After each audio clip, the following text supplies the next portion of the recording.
Well, we were very pleased to attend the summit on defense of democracy.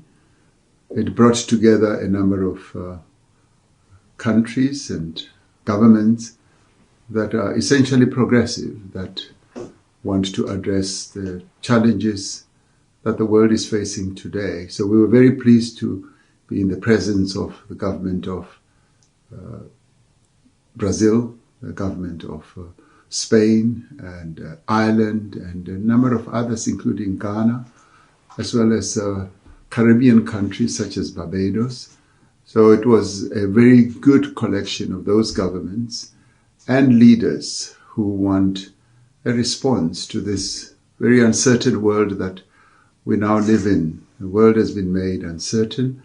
It's also been made very dangerous. We see an increase in authoritarianism.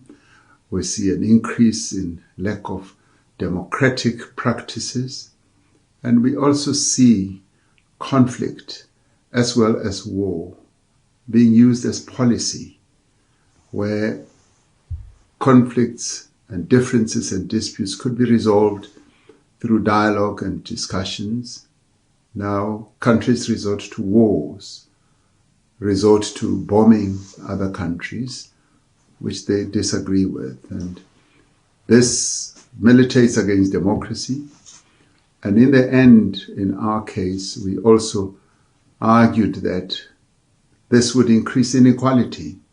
It would exacerbate poverty because the innocent people who are victims of all these conflicts are the ones who suffer the most, and inequality and poverty just grows. So the various leaders who came here were essentially saying that the progressive nations must have a response, and our response must be to mobilize the world, to mobilize progressive forces in the world, to be more focused on peace, to be more focused on resolving problems without resorting to war, and to be mobilized in adopting policies that are going to address the challenges that people face.